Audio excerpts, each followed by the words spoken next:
Assalamualaikum warahmatullahi wabarakatuh. Indonesia menyikapi perkembangan penanganan kasus kekerasan berbasis gender atau KBG ekstrim oleh pelaku yang bernama Taufik Hidayat terhadap korban perempuan dalam relasi personal. Izinkan saya menyampaikan beberapa pernyataan sikap. Kasus ini terindikasi merupakan manifestasi intimate femicide nyata berupa perampasan kemerdekaan, yaitu penyekapan bertahun-tahun, penganiayaan fisik sadis berulang hingga disabilitas permanen, dan kekerasan seksual berat dengan memanfaatkan ketimpangan relasi kuasa. Indonesia secara khusus, izinkan saya menyoroti pernyataan Komisioner Komnas Perempuan Saudari Sondang Friska Simanjuntak 26 Juni 2026 di peringatan Hari Anti Penyiksaan di kantor Ombudsman.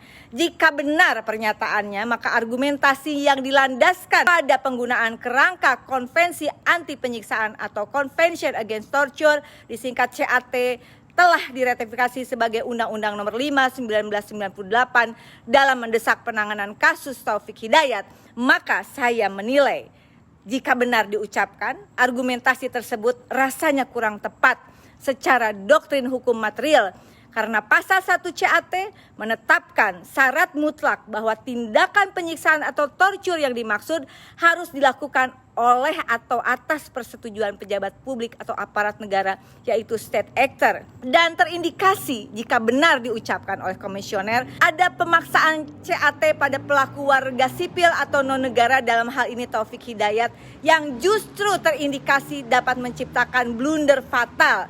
Pernyataan tersebut dapat membuka celah hukum atau loophole yang justru akan menguntungkan pelaku dan dakwaan di pengadilan karena akibat salah menerapkan hukum internasional. Izinkan saya menyampaikan analisis hukum bahwa kasus kejahatan Taufik Hidayat sudah semestinya dibingkai secara presisi menggunakan Konvensi Penghapusan Segala Bentuk Diskriminasi Terhadap Perempuan, Convention on the Elimination of All Forms of Discrimination Against Women atau CEDAW, yang telah diratifikasi sebagai Undang-Undang Nomor 7 1984 yang mengikat aktor non-negara, dalam hal ini Taufik Hidayat, non-state actor. Indonesia, CEDAW merupakan roh hukum yang telah menjelma menjadi hukum positif nasional, yakni catat sebagai konsideran utama Undang-Undang Tindak Pidana Kekerasan Seksual Nomor 12 Tahun 2022 dan telah diadopsi gender substantif dalam Undang-Undang Nomor 1 2023 tentang KUHP. Oleh karena itu, dalam kesempatan ini kami berharap dan mendukung aparat penegak hukum menerapkan struktur dakwaan kumulatif berlapis. Dakwaan ke-1 setidaknya primer adalah pasal 468 ayat 1 KUHP baru tentang penganiayaan berat berencana dengan ancaman 12 tahun penjara. Unsurnya terindikasi tepat, terencana, terpenuhi karena pelaku sadar dan sistematis menyiksa korban. Dakwaan kedua adalah pasal 446 ayat 2 KUHP baru tentang penyekapan yang mengakibatkan luka berat dengan ancaman 9 tahun penjara.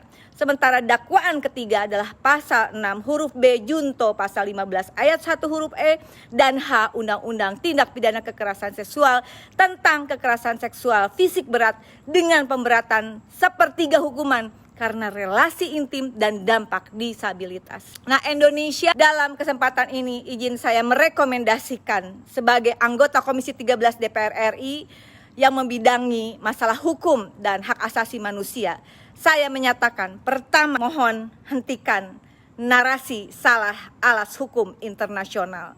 Mendakwakan pelaku sipil dengan instrumen hukum untuk aparat negara sangat berbahaya bagi kepastian hukum korban. Oleh karena itu, saya mendesak Komisioner Komnas Perempuan, khususnya Saudari Sondang Friska Simanjuntak, jika benar menyatakan demikian, maka beserta jajaran Komnas Perempuan untuk segera melakukan reposisi narasi hukum secara total ke dalam kerangka kerja Konvensi CEDAW demi menjaga presisi dokumen akademik dan rekomendasi kelembagaan Komnas Perempuan. Kedua, saya mendesak tuntutan hukum maksimal melalui dakwaan berlapis mendesak dan mendukung kepolisian dan jaksa penuntut umum menerapkan formulasi dakwaan berlapis secara progresif, mengkombinasikan Undang-Undang KUHP baru dan Undang-Undang Tindak Pidana Kekerasan Seksual.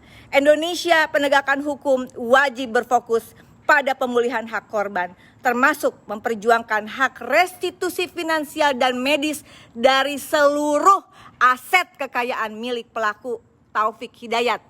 Ketiga, saya mendesak tutup rapat pintu restoratif justice, menolak keras segala bentuk upaya perdamaian atau penyelesaian di luar pengadilan, mengingat derajat kekerasan dalam kasus ini terindikasi masuk kategori ekstrim dan mematikan. Indonesia, kita beri dukungan pada aparat penegak hukum untuk tidak berkompromi demi keadilan publik dan pelindungan hak asasi perempuan secara utuh. Indonesia, saya ucapkan selamat Hari Anti Penyiksaan Internasional.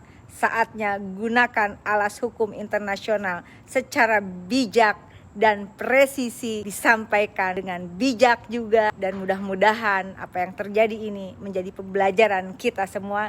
Terus kawal kasus ini, Taufik, siaku aing diberik sia maneh. Terus kawal, salam sopan Indonesia. Wassalamualaikum warahmatullahi wabarakatuh.